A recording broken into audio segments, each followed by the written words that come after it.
Vamos abrir, meus irmãos, a nossa Bíblia em Êxodo, capítulo 20. Palavra do Senhor. Êxodo, capítulo 20, nós vamos ler a partir do verso 1. Palavra do Senhor. Diz assim, meus irmãos: Então falou Deus todas estas palavras, dizendo: Eu sou o Senhor teu Deus, que te tirei da terra do Egito, da casa da servidão. Não terás outros deuses diante de mim, não farás para ti imagem de escultura, nem alguma semelhança do que há em cima nos céus, nem embaixo na terra, nem nas águas debaixo da terra. Não te encurvarás a elas, nem servirás, porque eu, o Senhor teu Deus, sou Deus zeloso, que visito a iniquidade dos pais nos filhos até a 3ª e 4ª geração daqueles que me odeiam. E faço misericórdia a milhares dos que me amam e aos que guardam os meus mandamentos. Não tomarás o nome do Senhor teu Deus em vão, porque o Senhor não terá por inocente o que tomar o seu nome em vão. Lembra-te do dia do sábado para o santificar. 6 dias trabalharás e farás toda a tua obra, mas o 7º dia é o sábado do Senhor teu Deus. Não farás nenhuma obra, nem tu, nem teu filho, nem tua filha, nem o teu servo, nem a tua serva, nem o teu animal, nem o teu estrangeiro que está dentro das tuas portas. Porque em 6 dias fez o Senhor os céus, a terra, o mar e tudo o que neles há, e ao 7º dia descansou. Portanto, abençoou o Senhor o dia do sábado e o santificou. Honra a teu pai e a tua mãe, para que se prolonguem os teus dias na terra que o Senhor teu Deus te dá. Não matarás, não adulterarás, não furtarás, não dirás falso testemunho contra o teu próximo, não cobiçarás a casa do teu próximo, não cobiçarás a mulher do teu próximo, nem o seu servo, nem a sua serva, nem o seu boi, nem o seu jumento, nem coisa alguma do teu próximo. Amém. Vamos orar, meus irmãos. Ó Deus, hoje nós vamos continuar estudando os mandamentos, especialmente o 7º mandamento, e nós pedimos, Senhor, nos instrua pelo Espírito Santo agora este estudo, pedindo também que durante toda essa série que estamos fazendo, Senhor, nós venhamos compreender cada vez mais a sua vontade e crescer, Senhor, em obediência em Cristo Jesus, por amor e gratidão a Ti. Perdoa nossos pecados e nos fortaleça e nos santifique no Senhor Jesus. Que assim seja. Amém e amém. Pode sentar, meus irmãos. Pode sentar. Amém.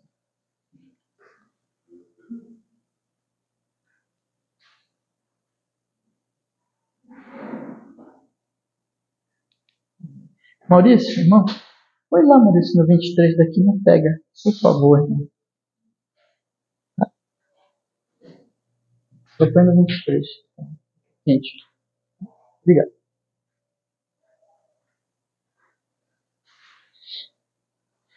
Irmãos, hoje nós vamos continuar. Obrigado.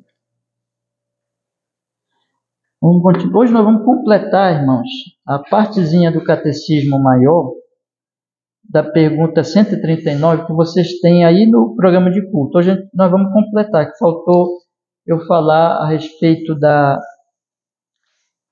santificação, da santidade.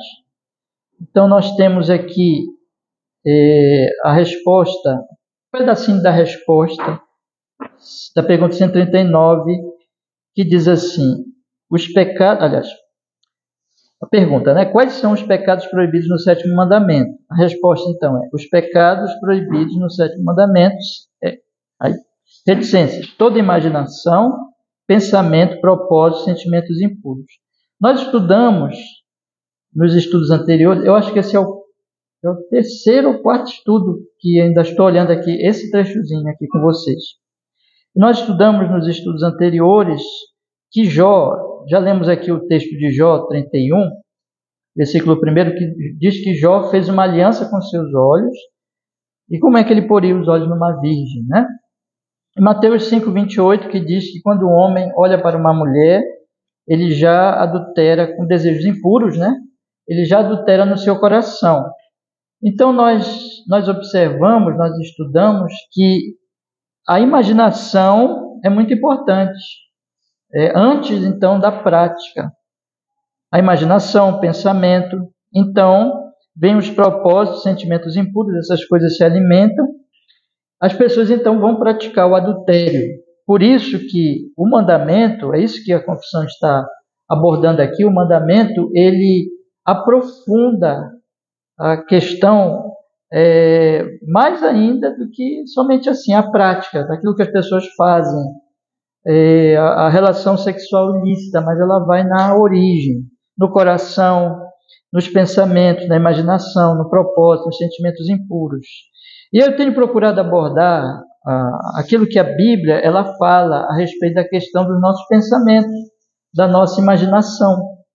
A Bíblia fala no Salmo de número... Eu queria até ler com vocês agora, rapidamente, só para a gente relembrar. A Bíblia fala... Vamos ler primeiro Josué. Josué está pertinho aí, né? Estávamos lendo Êxodo.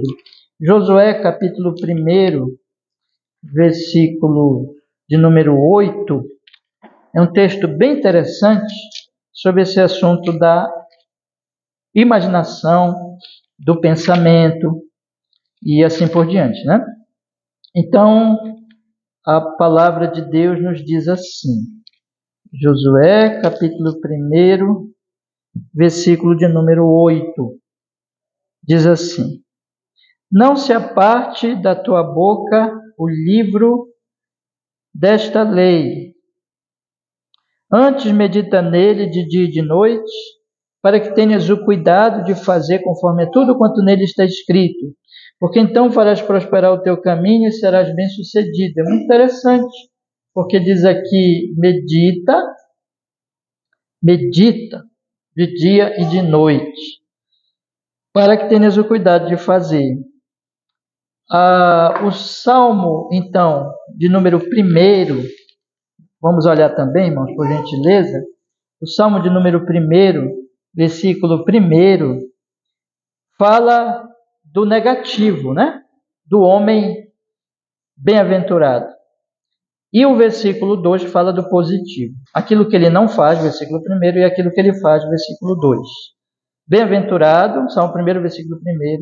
Bem-aventurado o homem que que não anda segundo o conselho dos ímpios, não se detém no caminho dos pecadores, nem se assenta na roda dos escarnecedores. Eu disse para vocês que aqui tem um progresso, né? Andar, deter, sentar, assentar. Então, primeiro ele está andando, depois ele para, se detém, depois ele se assenta. Então, bem-aventurado é o homem que não faz essas coisas, que não segue o conselho dos ímpios, dos pecadores, dos escarnecedores. Mas o que ele faz? Versículo 2. Antes tem o seu prazer, e veja que aqui tem o elemento do prazer, não é? Não é uma coisa assim que as pessoas fazem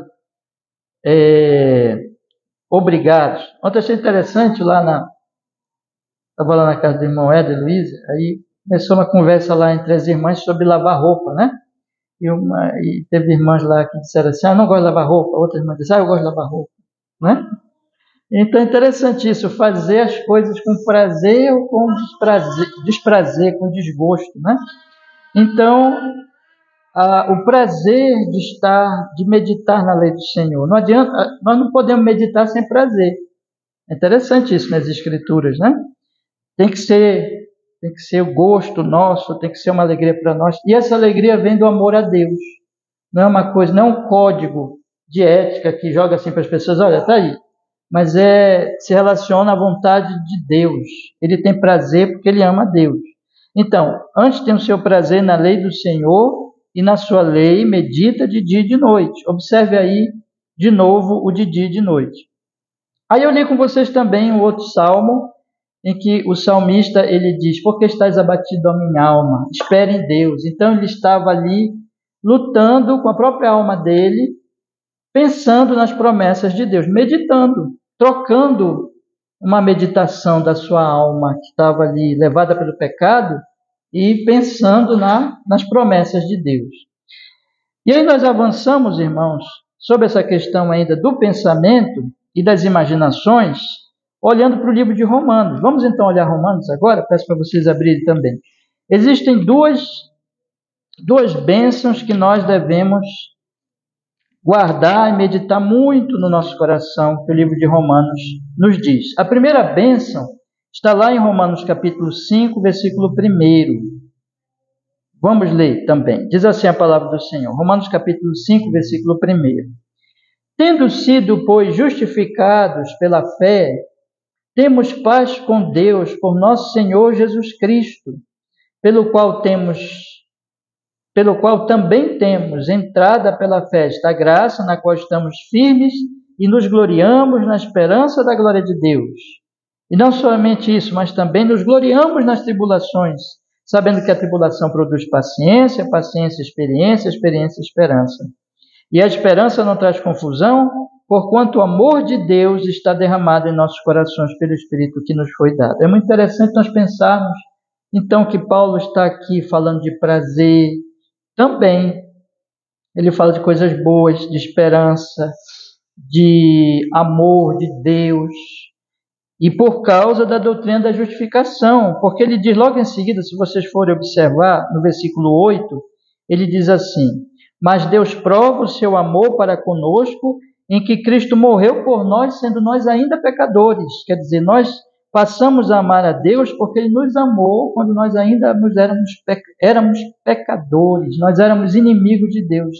Então, amor, irmãos, amor de Deus, a consciência do amor de Deus, que Paulo tinha tão fortemente aqui na doutrina da justificação, num Deus que ele olhou para o ímpio e amou o ímpio, né? Ele disse assim, ele tinha dito assim antes, apenas, versículo 7, alguém morreria por o justo. Poderá ser que pelo bom alguém ouse morrer, diz o apóstolo Paulo. Mas Jesus não morreu pelo justo, Jesus morreu pelos ímpios. E aí que está o amor de Deus. O amor de Deus, então, na doutrina da justificação. Nós devemos lembrar sempre dessa verdade.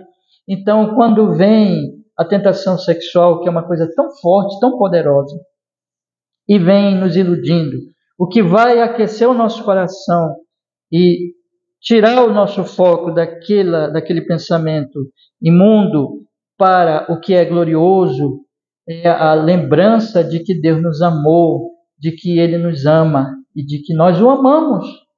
E isso vai corrigir o nosso coração. Isso vai corrigir os nossos desejos, os nossos pensamentos, inclusive, meus irmãos. Então, tanto é assim, quero sugerir a vocês que o apóstolo Paulo, depois de falar tanto no amor de Deus, ele explode em louvor lá no capítulo 11. Se vocês quiserem ler também, mas se quiserem só ouvir, no versículo 32, ele diz: porque Deus encerrou a todos debaixo de desobediência, para com todos usar de misericórdia. Aí ele louva a Deus, dizendo: ó profundidade das riquezas, tanto da sabedoria como do conhecimento de Deus, quão insondáveis são os seus juízos, quão inescrutáveis os seus caminhos. Porque quem compreendeu a mente do Senhor, ou quem foi o seu conselheiro, ou quem lhe deu primeiro a ele para que lhe seja recompensado? Porque dele, por ele e para ele são todas as coisas, glória, pois, a ele eternamente. Amém. Você vê aqui alegria, prazer, emoção na religião paulina. Não era como eu disse para vocês, não é apenas um código de ética, mas é um amor a Deus, que louva a Deus pela gratidão por tanta misericórdia, por tanta sabedoria, por tanta profundidade. E Deus é maravilhoso, Ele opera maravilhosamente e opera especialmente no Evangelho, e chega Paulo então a dizer e a louvar a Deus dessa forma. Irmãos, eu estou dizendo para vocês que nós precisamos meditar muito no amor de Deus, na graça de Deus. Por isso que ministros do Evangelho, pregadores do Evangelho, eles precisam ser pregadores do Evangelho. Eles não podem simplesmente chegar nas igrejas e passar para as congregações um código, uma lei seca, sem amor, e dizer assim, façam isso, né? Porque isso não é evangelho. Isso é apenas um código legal, apenas regras que está se passando para as pessoas. Nós não vamos vencer as tentações, os convites prazerosos do pecado, que são todos convites falsos, sem percebermos a graça, o amor de Deus, que vai aquecer o nosso coração, que vai nos levar a amar cada vez mais a Deus. Então nós precisamos meditar muito na cruz. Eu disse para vocês naquele dia, o último estudo que nós fizemos aqui deste assunto, que nós devemos ir lendo a Bíblia conectando com Jesus. Toda a Bíblia fala do amor de Deus, toda ela é a história da misericórdia e da graça de Deus. Desde que o homem pecou, Deus foi então revelando por todo o Antigo Testamento o amor dele, a graça dele, guardando um povo, preservando um povo no meio de toda essa loucura que é o mundo, todo esse paganismo. E ele guardou ali Israel, deu um código de lei para eles, fez uma aliança com eles, amou aquele povo, mostrou a sua bondade e preservou ali a promessa da vinda do Messias. E todos os que entenderam ali, entre eles Davi, Abraão, os crentes, né, do Antigo Testamento, eles amaram esse Deus. Eles pecaram, eles foram homens falhos, mas eles, quando pecavam, se arrependiam, voltavam para Deus por causa do amor a Deus, porque eles amavam a Deus, porque Deus os amava. Quando nós estudamos a história de Davi, de Abraão, como eu citei, de Daniel, de José. Lembra de José? Diante da mulher lá de Potifar, resistindo a uma tentação sexual. Por que ele resistiu? Porque ele amava a Deus. Então, a grande questão é essa, é nós entendermos cada vez mais o amor de Deus, amar ao Senhor, meditar na sua grande graça, misericórdia, bondade, santidade, pureza.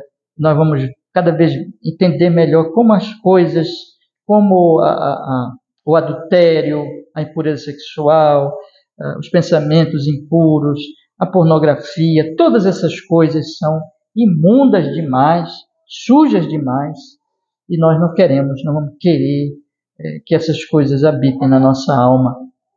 Nós vamos entender o que é maravilhoso, o que é glorioso, o que é puro, o que é santo, e vamos amar, então, cada vez mais ao nosso Deus. Mas agora eu quero falar da outra bênção, irmãos, que é a doutrina da santificação, que também vem com o Evangelho de Jesus. Eu só comecei a falar no nosso último estudo. Eu peço para vocês agora abrirem as suas Bíblias no capítulo 6 de Romanos. Nós vamos observar, isso vai ser todo o meu assunto agora até o final, e aí nós concluímos essa parte. Nós vamos observar o que o apóstolo Paulo fala aqui da maneira como o cristão vence as paixões, os pecados, de uma maneira geral, e é claro também a questão do pensamento impuro. Ele diz então no capítulo 6, irmãos, vamos ler aí a palavra de Deus. Que diremos, pois? Permaneceremos no pecado para que a graça abunde? Ele responde, de modo nenhum. Nós, os que estamos mortos para o pecado, como viveremos ainda nele? Não sabeis que todos quantos fomos batizados em Jesus Cristo, fomos batizados na sua morte? De sorte que fomos sepultados com ele pelo batismo na morte, para que, como Cristo foi ressuscitado dentre os mortos pela glória do Pai, assim andemos nós também em novidade de vida. Porque se fomos plantados juntamente com ele na semelhança da sua morte, também o seremos na semelhança, fomos plantados na sua morte, também o seremos da sua ressurreição. Sabendo isto, que o nosso homem velho foi com ele crucificado, para que o corpo do pecado seja desfeito, para que não sirvamos mais ao pecado. Porque aquele que está morto está justificado do pecado. Ora, se já morremos com Cristo, cremos que também com ele viveremos, sabendo que, tendo sido Cristo ressuscitado dentre os mortos, já não morre. A morte não mais tem domínio sobre ele, pois quanto a ter morrido de uma vez, morreu para o pecado, mas quanto a viver, vive para Deus. Vamos então parar por aqui. E eu peço para vocês considerarem os verbos. Os verbos que o apóstolo Paulo usa aqui são muito importantes. A primeira coisa que ele faz é a apresentação da doutrina da cruz em relação ao poder do pecado. Então, Paulo está falando aqui do poder do pecado.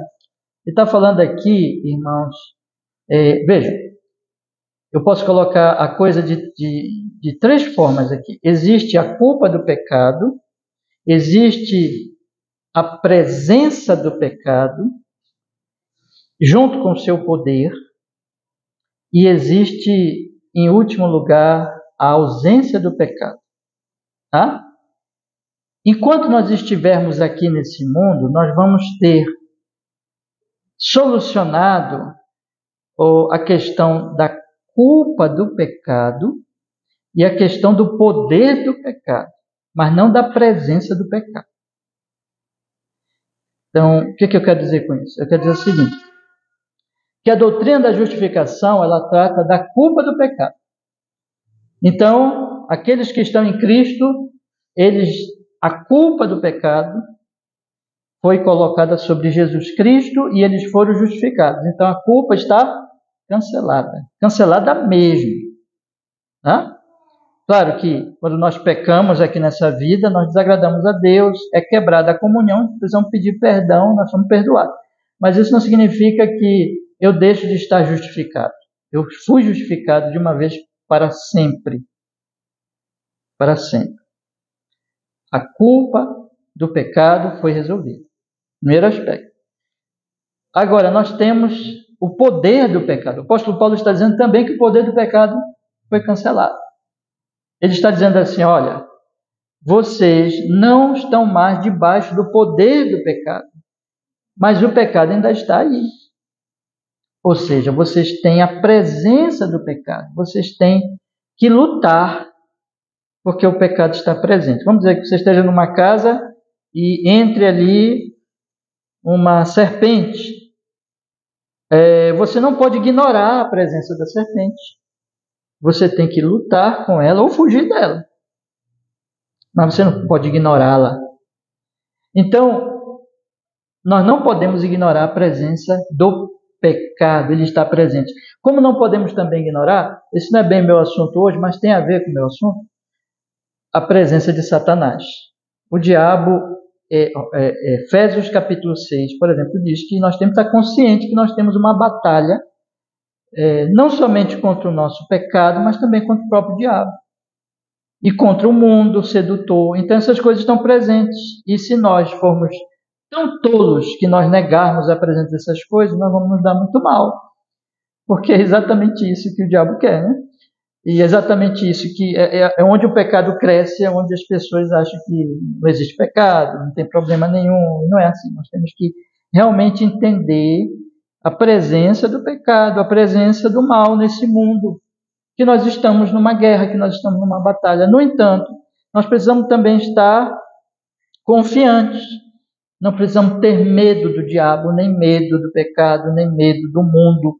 Muito ao contrário, nós temos que ter fé, nós temos que entender os nossos recursos espirituais. Você lembra que lá Paulo fala, por exemplo, na armadura de Deus, os recursos espirituais para vencermos esses inimigos. Somente na glória é que eles não vão estar mais presentes, só no céu.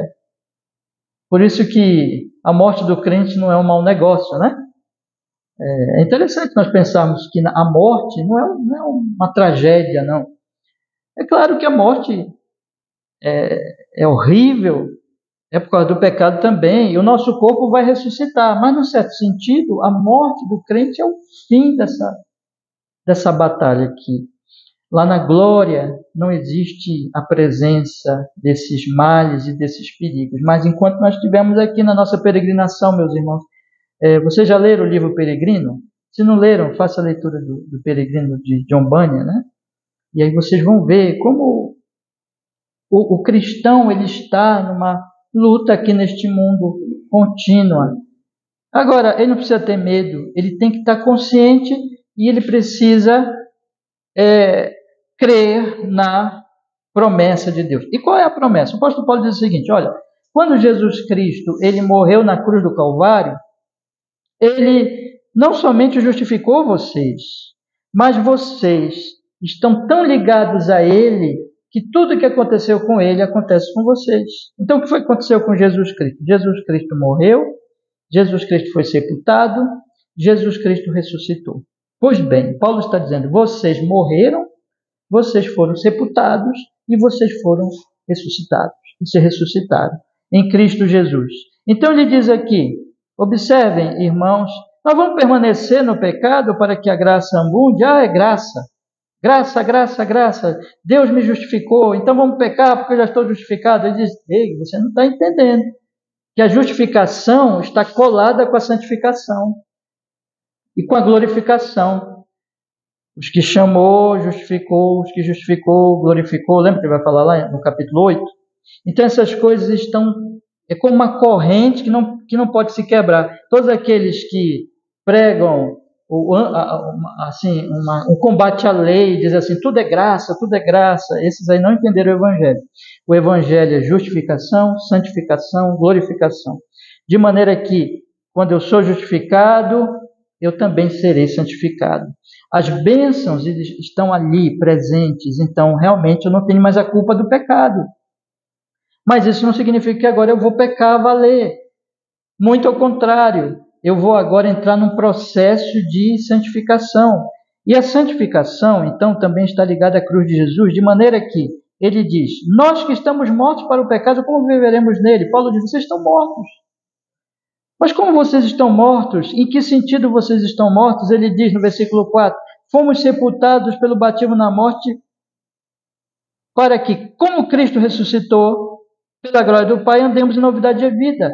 Em Cristo Jesus, que lá está o símbolo do batismo, que no batismo eu morro com Ele, eu ressuscito com Ele, a palavra de Deus está dizendo, aqui está, vocês de fato morreram com Ele, vocês de fato ressuscitaram com Ele, porque Jesus, existe uma ligação orgânica, espiritual, mística, digamos assim, verdadeira, entre a pessoa de Jesus e a sua igreja. Ele é o cabeça da igreja, ele é a videira, nós somos os ramos, ele é o fundamento, nós somos os tijolinhos, o edifício, né? Ele é, então, aquele que dele vem toda a vida. Então, Paulo está dizendo, olha, acabou. Quando Jesus morreu, vocês morreram para o pecado com ele. Ele vai mais adiante um pouquinho, dizendo assim, irmãos, porque se fomos plantados juntamente com ele na semelhança da sua morte, também o seremos na da sua ressurreição. Em novidade de vida, nova vida, Jesus ressuscitou, eu ressuscitei com ele para uma nova vida. E aí Paulo diz, duas vezes Paulo diz, saibam disso, versículo 6, sabendo isto, versículo 9, sabendo que, versículo 6, sabendo isto, que o nosso homem velho foi com ele crucificado para que o corpo do pecado seja desfeito, para que não sirvamos mais o pecado. Porque aquele que está morto está justificado do pecado. Então o homem velho morreu com Jesus. E eu morri com Jesus para o homem velho. Houve ali uma quebra de poder. O pecado não pode mais me dominar como ele me dominava antes. Ele era o meu Senhor. Ele dizia para mim os meus desejos carnais, a minha rebeldia, dizia para mim, faça isso. E eu não tinha como resistir. Eu não tinha os recursos espirituais. Mas agora o apóstolo Paulo diz, está quebrado esse poder.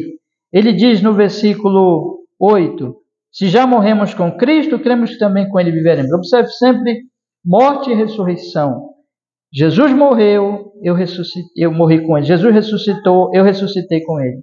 Paulo diz, sabendo isto, vocês precisam saber isso, vocês precisam entender isso. Versículo 9, sabendo isto, que tendo sido Cristo ressuscitado dentre os mortos, já não morre, a morte não mais tem domínio sobre ele.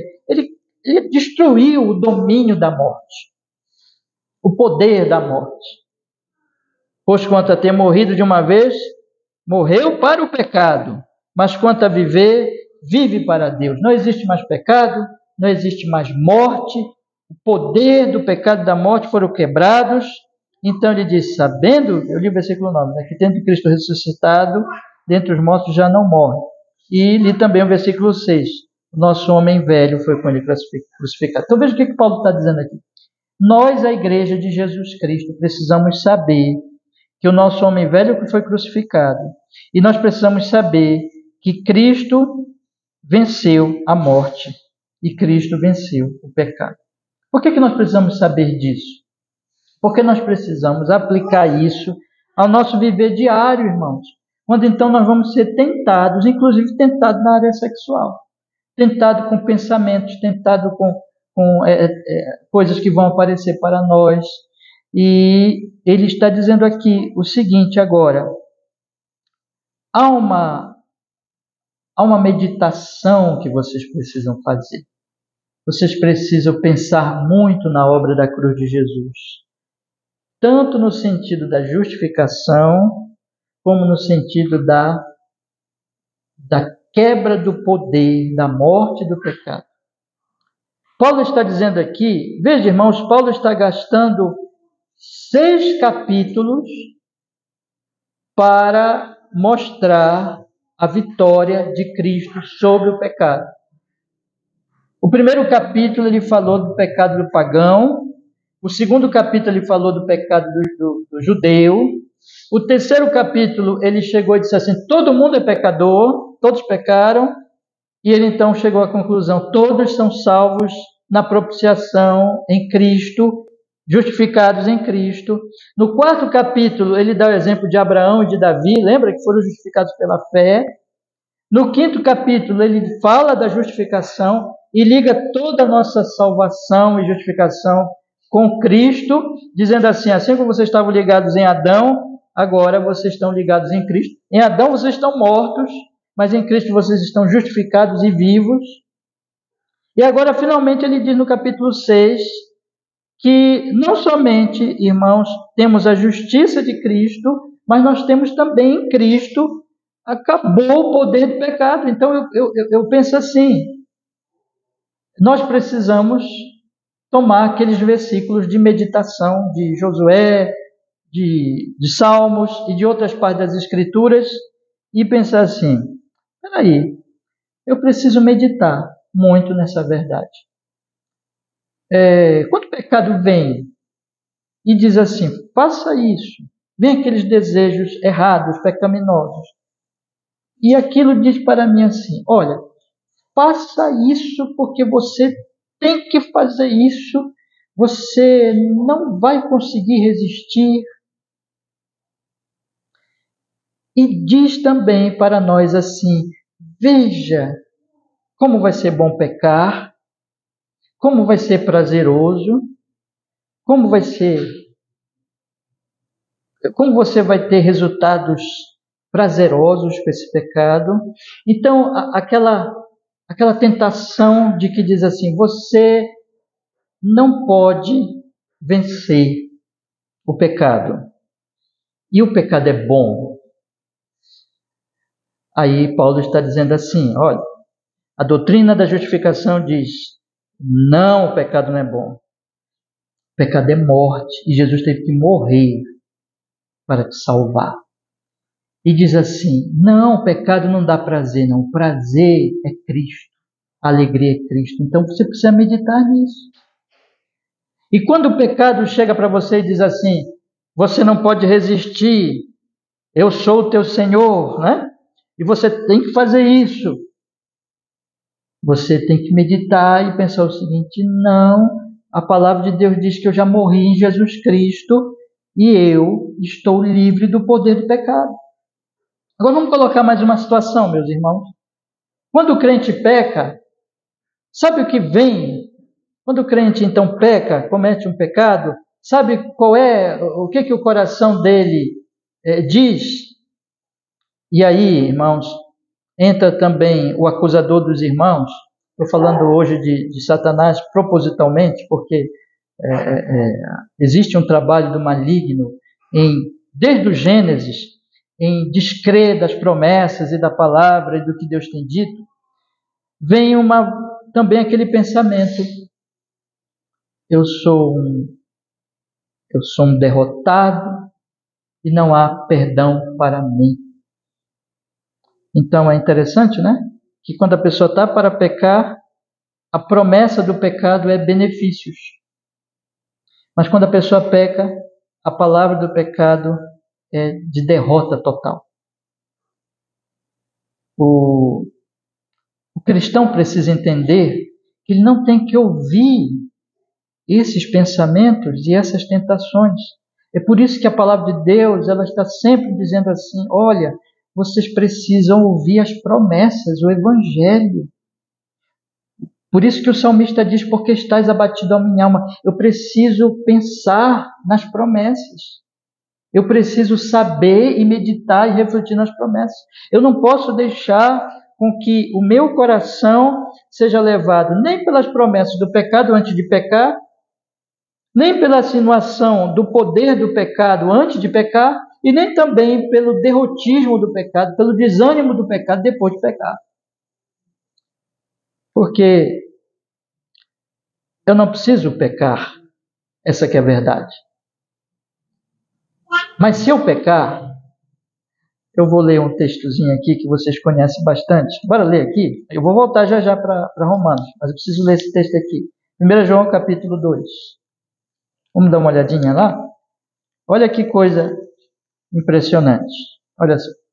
1 João capítulo 2, ele diz assim, de forma muito afetuosa, né? Ele diz assim: meus filhinhos, 1 João capítulo 2, verso 1. Meus filhinhos, estas coisas vos escrevo para que não pequeis. Estão entendendo? Eu estou escrevendo para que você não peque. Você não precisa pecar. Você não tem que ouvir o pecado.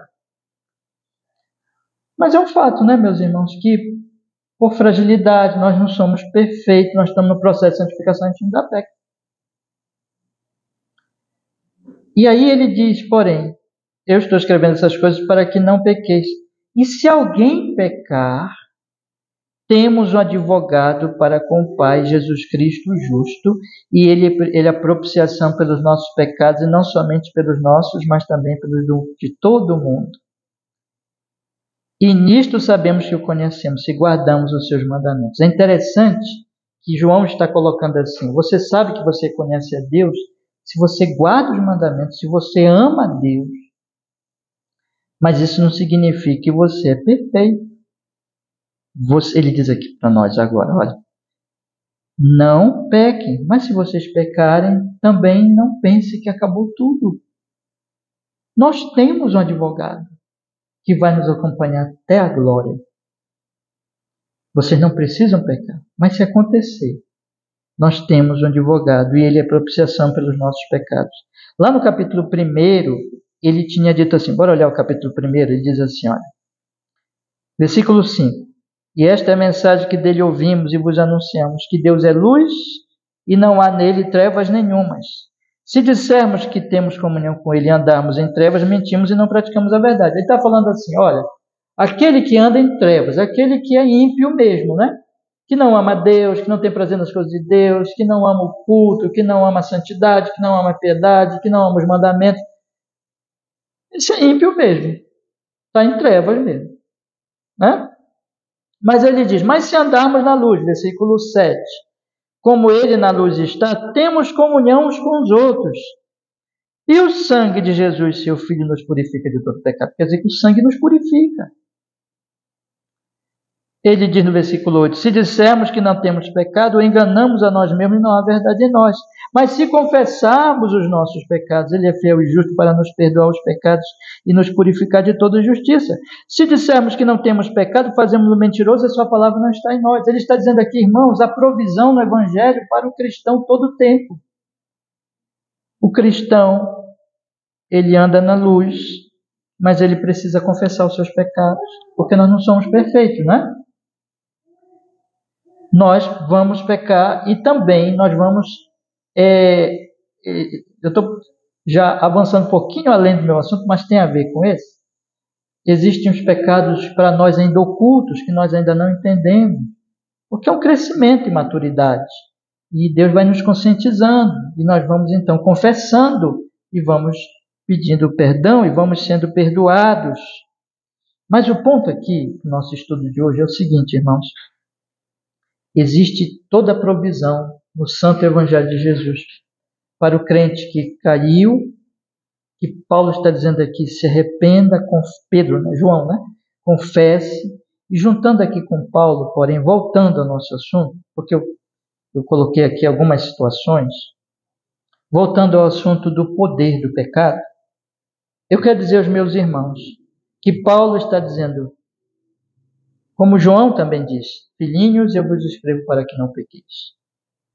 Você pode dizer não ao pecado, porque você já morreu com Jesus Cristo e já ressuscitou com Jesus Cristo para uma vida de vitória sobre o pecado.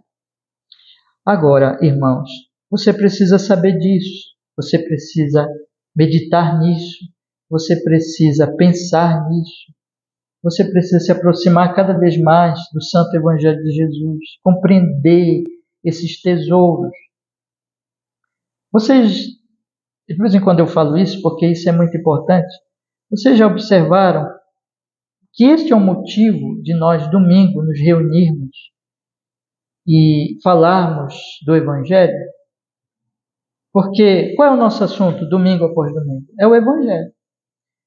E aí nós vamos falando do Evangelho e vamos aplicando a várias circunstâncias, situações de nossa vida. Se vocês pegarem a Bíblia, o que a Bíblia faz? O assunto dela todinho,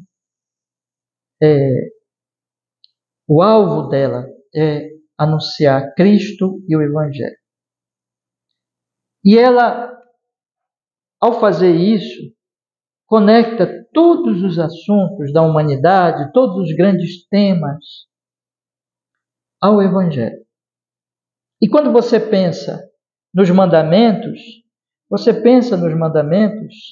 Deus começa dizendo assim, que Ele é o Senhor que tirou-os da terra do Egito, que os libertou, que os deu vida nova.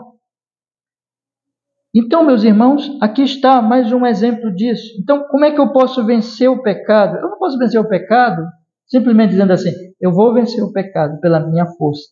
Mas eu vou vencer o pecado na medida em que eu crer, meditar e crer de todo o meu coração nessas verdades. E aqui o apóstolo Paulo, então, diz o seguinte. Vamos ver agora os verbos. Lembra que eu falei dos verbos? Então, ele diz assim, sabendo, primeiro verbo, grande verbo. Em seguida, ele vai usar um outro verbo, que é consequência deste saber. Vamos ler o versículo 11? Ele diz assim, assim também vós. Voltei já para Romanos 6, tá? Romanos 6, verso 11. Assim também vós, considerai-vos certamente mortos para o pecado, mas vivos para Deus em Cristo Jesus nosso Senhor. Aqui está. Considere-se morto para o pecado e vivo para Deus em Cristo Jesus. Você e eu, nós precisamos nos considerar assim. Você e eu, nós precisamos crer que isso é um fato a respeito da nossa vida espiritual. Que se nós estamos em Cristo Jesus, tendo sido justificados em Cristo Jesus, sabendo disso, sabendo dessa doutrina, sabendo dessa verdade, agora considerem-se mortos para o pecado, mas vivos para Deus em Cristo Jesus. É somente assim que vem o outro verbo. Qual é o verbo? O verbo reinar. No versículo 12 ele diz, não reine, portanto, o pecado em vosso corpo mortal, para lhe obedeceres em suas concupiscências. O pecado não é mais o rei de vocês, tá? Então que ele não reine mais. Mas como é que ele não vai reinar? Primeiro, quando eu sei o que aconteceu em Cristo Jesus com a minha alma, com a minha vida. E quando eu me considero, eu considero aquilo como uma realidade, como uma verdade para mim. Eu me considero morto para o pecado e vivo para Deus. Então o pecado não reinará mais. Não reine mais, não deixe o pecado mais reinar na sua vida. Não diga assim, eu sou assim mesmo. Primeiro que isso não é conversa de crente. Crente não é assim mesmo. Crente é agora em Cristo. Não importa o que você é por natureza, não importa o que os vícios ou os problemas que você tem tido até aqui. A sua vida agora é uma nova vida em Cristo. Você está agora identificado com Cristo. Então veja, não reine, portanto, o pecado em vosso corpo mortal para lhe obedecerdes em seus desejos, em suas concupiscências. Verbo reinar. Ele vai usar um outro verbo no versículo 13. Bora ler? Nem tampouco apresenteis os vossos membros ao pecado por instrumentos de iniquidade, mas apresentai-vos a Deus como vivos dentre os mortos e os vossos membros a Deus como instrumentos de justiça. Você percebe aí a ordem lógica de Paulo? Primeiro ele prega a doutrina, dizendo assim, olha, vou falar uma coisa para vocês. Quando Jesus morreu, vocês morreram com ele. Quando Jesus ressuscitou, vocês ressuscitaram com ele. Saibam disso. Tá? Pensem nisso, entendam isso, meditem nisso. Agora que vocês já sabem, creiam, considerem-se. Considerando-se, não reine mais o pecado na sua vida. Não obedeça mais às suas paixões. E não se apresentem, portanto, mais a ele. Não se apresentem mais a ele, mas apresentem-se a Deus, como vivos dentre os mortos, e os vossos membros a Deus, como instrumento de justiça. Você lembra que o apóstolo não, Jó, ele diz assim, eu fiz uma aliança com os meus olhos, né? Lembra disso? Se você pegar essa frase de Jó e desconectar de toda essa esperança do Evangelho de Jesus, você vai entender apenas uma regra moral, dizendo assim, Jó decidiu simplesmente cuidar do seu olhar. Mas não é isso, irmãos, não é isso que a Bíblia está dizendo. A Bíblia, quando você junta Antigo e Novo Testamento, você percebe que o que está por trás desta apresentação dos olhos para Deus e da negação dos olhos para o pecado, como também de todos os membros, é o fato de que a pessoa entende que ela pertence a uma nova vida, a uma nova realidade. Ela está em aliança com Deus, que ela é uma nova pessoa por causa do que Deus fez na sua vida em Cristo Jesus. E para fechar o argumento todinho de Paulo, é impressionante como ele é lógico. Ele apresenta uma promessa final do versículo 14. Bora ler a promessa? Olha só a promessa. Porque o pecado não terá domínio sobre vós, pois não estás debaixo da lei, mas debaixo da graça. Olha, irmãos, ele está falando aqui do domínio do pecado, vocês percebem?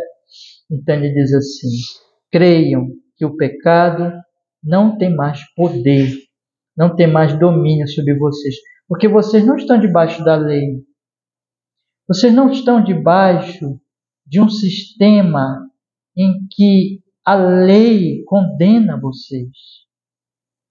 E a lei exige de vocês uma santidade que vocês, por natureza, não têm. Mas isso não é assim. Vocês estão debaixo da graça de Deus.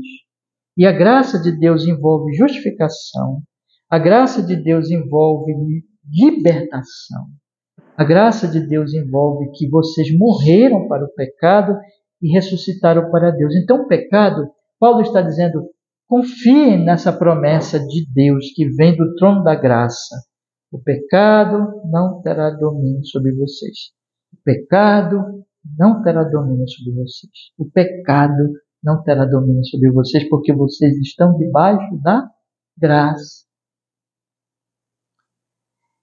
E aí, irmãos, só para fechar o assunto, ele mostra lá no capítulo 8, bora olhar agora o capítulo 8, ele diz assim, aí ele fala da lei, né, no capítulo 7, mas eu já falei aqui uma mensagem anterior sobre o capítulo 7, mas vamos agora olhar o capítulo 8, ele diz assim, Versículo 1. Portanto, agora, nenhuma condenação há para os que estão em Cristo Jesus, que não andam segundo a carne, mas segundo o Espírito.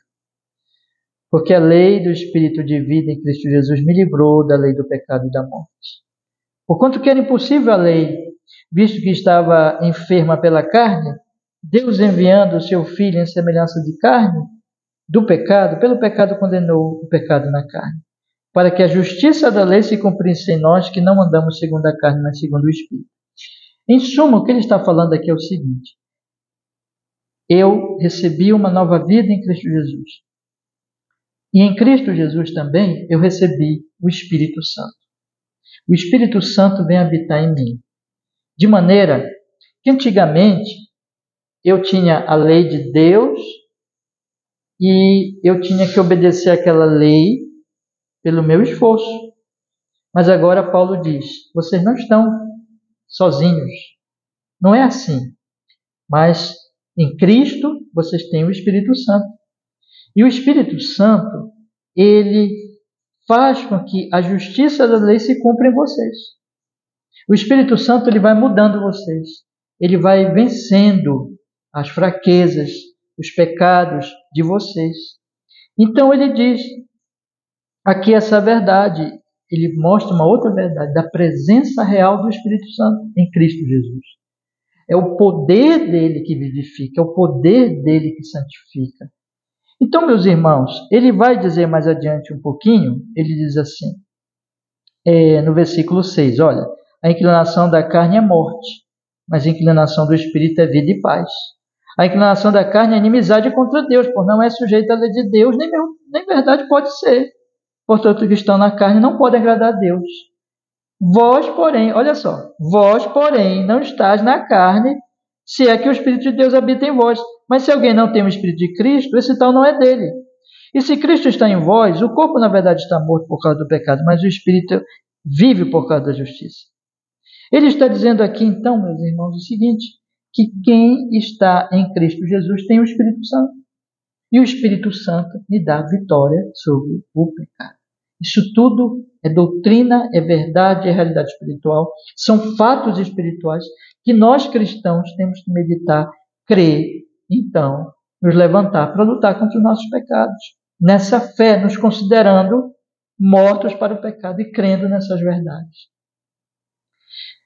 E eu queria finalizar dizendo o seguinte, irmãos, sintetizando tudo o que nós falamos até aqui. E depois os irmãos podem conversar comigo e a gente vai pensando, meditando mais sobre esses assuntos.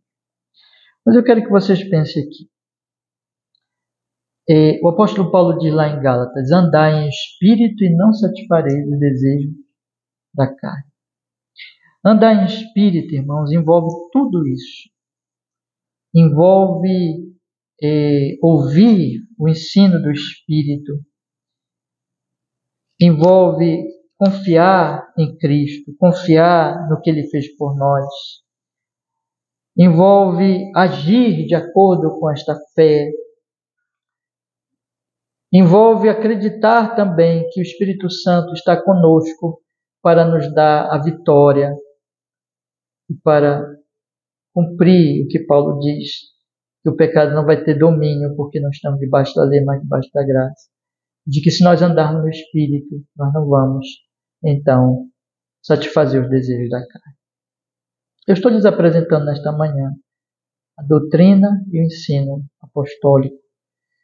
E você precisa meditar, pensar, refletir nessas coisas que nós apresentamos, confiar e continuar fazendo isso e se levantar a cada dia para dizer assim, eu vou viver este dia para a glória de Deus. Não dominado pelo pecado, porque eu já morri para o pecado, mas dominado pelo Espírito Santo para uma nova vida, a vida que Ele já ganhou por mim, para mim na cruz do Calvário. Essa é a nossa vitória, irmãos, essa é a nossa fé. E o que eu quero dizer para vocês é que o apóstolo Paulo diz, quero encerrar com isso, quando ele diz, então, Versículo 11, voltando para o capítulo 6. Considerem-se mortos para o pecado, mas vivos para Deus. Primeiro. Segundo, versículo 12.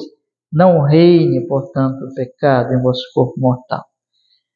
Terceiro, versículo 13. Não apresente os vossos membros ao pecado, mas apresente a Deus como vivos dentre os mortos. E quarto e último, confiando na promessa. Por que você deve fazer isso? Porque o pecado não terá domínio sobre você. Porque você não está debaixo da lei, mas debaixo da graça de Deus. Creia nisso. Viva assim. Não deixe que o pecado, Satanás e este mundo te iludam com nenhuma das suas frases mentirosas, pensamentos mentirosos contra as promessas de Deus. Firme-se nessa verdade e viva. E eu quero dizer para você, apoiado na palavra de Deus, nesta promessa, que o pecado não terá domínio sobre você, porque você não está debaixo da lei, mas debaixo da graça. Amém, meus irmãos. Deus nos abençoe.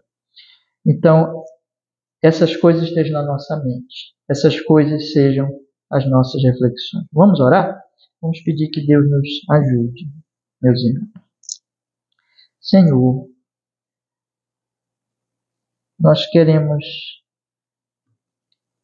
pedir, Senhor, nós fizemos aqui, Senhor, por sua grande misericórdia, uma série de estudos que pensamos serem muito necessários sobre a questão da nossa mente, das nossas meditações. E nós queremos pedir, Senhor, abençoa tudo que foi falado aqui, que seja a sua palavra pura, santa, que o Senhor ponha bem profundo no nosso coração, nos faça entender essas verdades, Senhor. E nos faça, Deus Todo-Poderoso, saber disso, meditar nisso. Senhor, guarda o nosso coração das mentiras do nosso próprio pecado, das mentiras do maligno e deste mundo, Senhor. E que a fé do seu povo, a fé da sua amada igreja, esteja cada vez mais na verdade de que em Cristo nós fomos justificados. Nosso coração se enche de amor, de alegria, de prazer. E na verdade de que o pecado não tem mais poder. Ele é presente ainda, ele tenta, mas ele não tem mais domínio, Senhor. Que nós nos levantemos, não entreguemos o reinado ao pecado. E não entreguemos os nossos olhos como instrumento de justiça, mas a Ti, Senhor. E que nós também lembremos, confiemos que o Espírito Santo está conosco, nós não estamos sozinhos, Senhor. Senhor, consola o nosso coração. Aquece o nosso coração, Espírito Santo. O Senhor nos auxilia, o Senhor é o nosso professor, é o nosso socorrista, é o nosso auxiliador. Socorra o seu povo nas suas fraquezas. Se alguém aqui está desanimado, ou Senhor, ouvindo de alguma maneira as mentiras do pecado, que o Senhor Espírito Santo leve ao Evangelho as promessas benditas de Cristo. Senhor, nos dá a vitória. Conceda-nos graça para vencer os nossos desejos e pensamentos impuros, visto que já morremos para essas coisas em Cristo.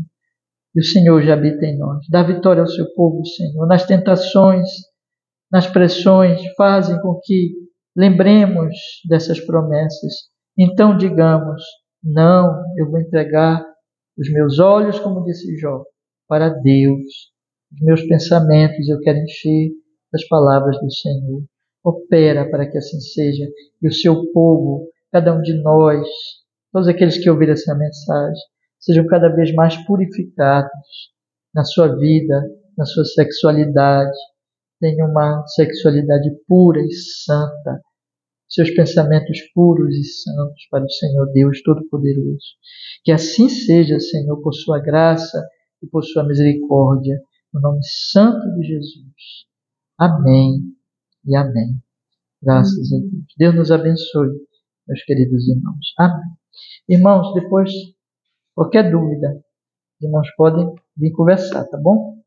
Nós vamos meditando juntos. Eu queria convidar vocês a abrirem suas Bíblias no versículo de hoje à noite, que é Daniel, capítulo 7, o último versículo do capítulo, que está aí no finalzinho, então, versículo 28, tá?